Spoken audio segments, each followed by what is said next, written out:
सभी को नमस्ते। प्रेस्तलर भाई और बहनों, आइए हम लोग वचन में जाएंगे। देखेंगे आज हम लोग परमेश्वर का जीवित वचनों में से हम लोग देखेंगे निर्गमन का पुस्तक अध्याय 8 1 से आगे देखते जाएंगे। देखिए यहाँ पर लिखा गया है कि तब यहोवा ने फिर मूसा से कहा, फिरौन के पास जाकर कहा, यहोवा तुझसे इस प्रकार कहता है, मेरी प्रजा के लोगों को जाने दे जिसने वे मेरी उपासना करें।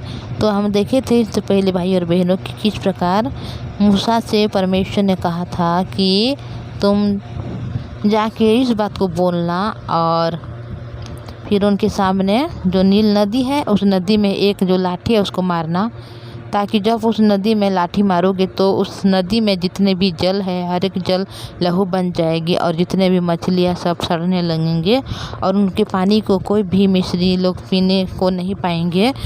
इस प्रकार ही जाके जब हारून और मूसा ने ऐसा ही किया तो उस जगह क्या हुआ कि उस देश की जो जादू टोना करने वाले उन लोग भी आए और उसी प्रकार किया।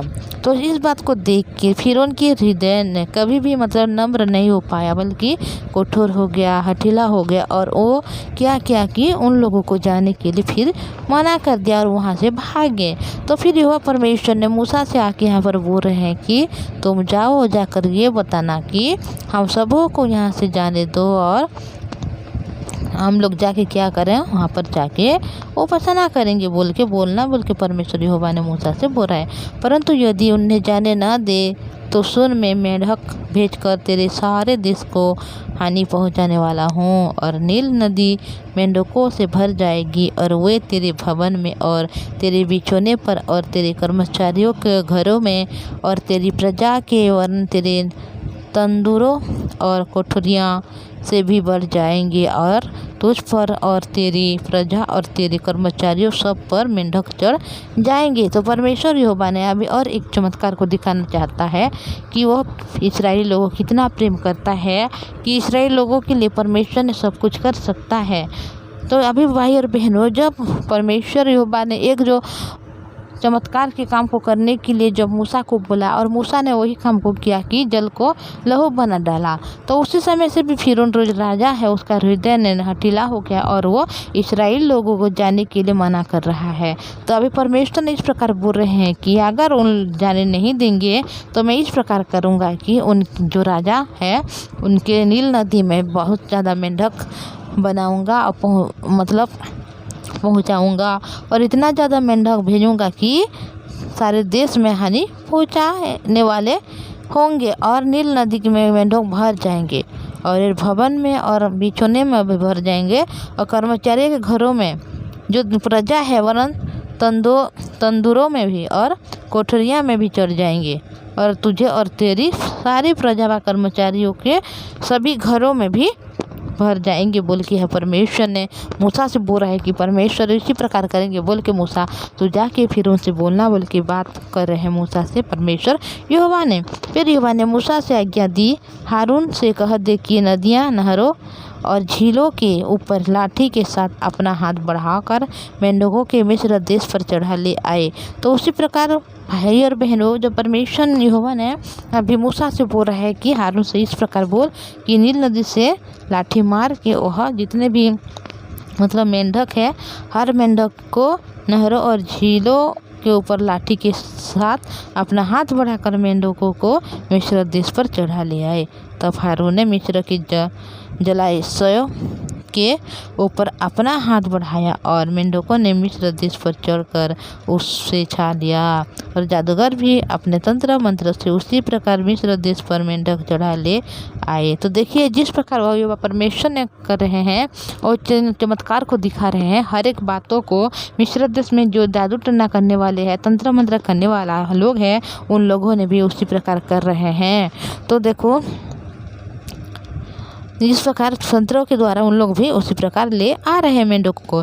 तब फिरौन ने मूसा और हारून को बुलवा कर कहा, यहोवा से विनती करो कि वह मेंढकों को मुझसे और मेरी प्रजा से दूर करें और मैं इस्राएली लोगों को जाने दूंगा। तो देखिए भाई और बहनों, यहाँ पर जो मिस्र देश का जो राजा है फिरौन, वो बोल रहा है कि तो क्या करो, जो तुम्हारे परमेश्वर यहोवा है उन परमेश्वर से तुम लोग क्या करो, प्रार्थना करो और ये मेंढकों को हमारे गांव से, हमारे देश से बाहर निकालो, ताकि क्या हो जाएगा, हमारे जो घर में है, हमारे जो कर्मचारियों के भीतर में है, हर एक को बाहर करो। ताकि मैं क्या करूँगा, जितने भी इस्राएली लोग हैं हर एक को मैं उनके जो जाना चाहते हैं मैं जाने को दूंगा बोल के यहाँ पर बोल रहे हैं, जिससे ये यहोवा के लिए बलिदान करें। तब मूसा ने फिरौन से कहा, इतनी बात के लिए तू मुझे आदेश दे कि अब मैं तेरे और तेरे कर्मचारियों और तेरे प्रजा के निमित्त कब विनती करूं कि यहोवा तेरे पास से और तेरे घरों में से मेंढकों को दूर करे और वे केवल नील नदी में पाई जाएं। तो यहाँ पर हारून ने बोला है कि इस बात के करने के लिए मैं हूँ, अब मैं विनती करूँ, ऐसी विनती क्या करूँगा कि क्या होगा कि परमेश्वर ने सारे मेंढकों को केवल नील नदी में रखेंगे बोल के अभी बोल रहा है। तो भाई और बहनों, जब वचन को देखते हैं तो परमेश्वर यहोवा ने कितने चमत्कार को दिखा रहे हैं। पहले तो जो अपने हाथ में लाठी था मूसा की, उस लाठी को जब मतलब जो छोड़ दिया भूमि पर उस समय अजगर बन गया। और उसी प्रकार तंत्र मंत्र करने वाले भी इसी प्रकार किए। फिर अभी जो लाठी मारा नील नदी में तो लहू बन गया, तो उस काम को भी उन लोग भी कर रहे हैं। तो अभी मेंढक जो घर घर में पहुंचा रहा है, उस प्रकार जादू टोना करने वाले भी कर रहे हैं। तो उस बात के लिए अभी तो फिरौन बोला कि मैं उसको जाने दूंगा। तो विनती कर तेरे परमेश्वर की मेरे घर से, मेरे कर्मचारियों के घर से जो मेंढक है उन सबों को बाहर निकाले और मैं तुम लोग को जाने दूं, ताकि तुम लोग जाके क्या करो, यहोवा परमेश्वर की उपासना करो। तो इस बात को जब अभी हारून ने बोला कि हाँ मैं विनती करूँगा और केवल नील नदी के भीतर में उन लोग भर जाएंगे और तुम्हारे घर में कोई भी मेंढक नहीं रहेंगे। उसने कहा तेरे वचन के अनुसार होगा, जिससे तुझे यह ज्ञात हो कि तू हमारे परमेश्वर यहोवा के तुल्य कोई दूसरा नहीं है। तो इस जगह में इस प्रकार हुआ है कि जो हारून है वो बोल रहा है कि हाँ जो तू बोल रहा है हम उस प्रकार करेंगे। कल इस काम हो जाएगा, पर इतना तुम याद रखना कि परमेश्वर यहोवा से बड़ा और कोई नहीं है और परमेश्वर के तुल्य दूसरा कोई नहीं है। इस बात को तू जान जाएगा और तुझे याद हो जाए कि हमारे परमेश्वर की यहोवा के तुल्य कोई भी नहीं है बोल के अभी ये बोल रहा है। तो भाई और बहनों, हम जब देखते हैं हर एक वचन को कि किस प्रकार परमेश्वर ने इस्राएल लोगों को वहाँ से बाहर निकालने के लिए बहुत ज़्यादा काम को कर रहे हैं, अपने प्रेम को यहाँ पर प्रकट कर रहे हैं, ताकि इस्राएल लोग हर एक बाहर जा सकें और क्या कर सकें, वो जिस देश को परमेश्वर ने लेना चाहता है उस जगह में वो जाके वहाँ पर रह सकें, वास कर सकें। तो इस्राएली लोग अभी कुछ नहीं कर रहे हैं, सिर्फ वो लोग वहाँ पर है और गुलामी कर रहे हैं और कठोरता के साथ जिसको जो भी काम दिया गया है उस काम को कर रहे हैं, दुख को पा रहे हैं, कष्ट में है, समस्या में है। पर कोई भी नहीं बोल रहा है कि इस्राएली लोग कि परमेश्वर हम लोगों को यहाँ से बाहर निकाल बोल के। पर इस्राएली जो लोग हैं जो अब्राहम के द्वारा आया है, पर उन लोग परमेश्वर से नहीं प्रार्थना कर रहे हैं कि हम लोग को जाने दे, परमेश्वर हमें बचा बोल के। लेकिन यहाँ पर परमेश्वर ने खुद आके अपने लोगों को यहाँ पर बचा रहा है। उसी पर भाई और बहनों, हम मनुष्य हैं, कभी भी हम परमेश्वर के निकट नहीं आते, क्योंकि हम इस प्रकार मनुष्य हैं कि परमेश्वर को निकट आने में कोई भी हमारी इच्छा नहीं रहता, मन नहीं रहता। पर परमेश्वर ने हमें कभी भी अकेला नहीं छोड़ते हैं। वो हम प्रार्थना करें या ना करें, हम जितना भी परमेश्वर के निकट आए या ना आए, सर परमेश्वर उसी प्रकार हमारे जीवन में इस प्रकार को दुविधा में पकाते हैं, इस प्रकार परिस्थिति देते हैं कि हम उसके निकट में आते हैं। वो परमेश्वर हमें बुलाते हैं परिस्थिति के द्वारा, कुछ असुविधा के द्वारा, कुछ समस्याओं के द्वारा और कुछ कष्टों के दुखों के द्वारा। तो भाई और बहनों, परमेश्वर ने कहा कि आप हमें और कभी नहीं छोड़ेंगे, बल्कि हमेशा हमें रक्षा करेंगे, हमारी ज़रूरत को पूरा करेंगे और हमेशा हमें खुशी, आनंद और शांति के साथ और रखना चाहते हैं। तो इतना बोलूँगी भाई और बहनों। मैं आपको एक रिक्वेस्ट करना चाहूँगी, अगर इस चैनल में नहीं है तो इस चैनल को सब्सक्राइब कीजिएगा, लाइक और शेयर कीजिएगा। तो प्रार्थना में जाएंगे। आइए हम लोग प्रार्थना करेंगे।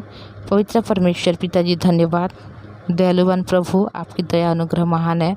हाँ पिता, मनुष्य इसी प्रकार है कि आपके निकट कभी नहीं आते, हमारे मन नहीं रहता, हृदय नहीं रहता, पर आप दया करते हैं, अनुग्रह करते हैं प्रभु जी। हमेशा आप हमें परिस्थिति के द्वारा, हम समस्याएं के द्वारा, परेशानी के द्वारा प्रभु आपकी सम्मुख बुलाते हैं प्रभु जी। धन्यवाद करते हो जिस प्रकार आप इस्राएली लोगों को भी पिता, उन लोग कुछ नहीं बोल रहे हैं, फिर भी आप उससे प्रेम करते हैं, इसलिए आपने उन लोगों को बताने के लिए पिताजी, वहाँ से छुड़ाने के लिए बहुत से उपाय को कर रहे हैं, बहुत चमत्कार को कर रहे हैं, ताकि फिर उनके हृदय में वो जान सकें कि यहोवा परमेश्वर महान है, उसके तुल्य कोई भी नहीं है बोल के।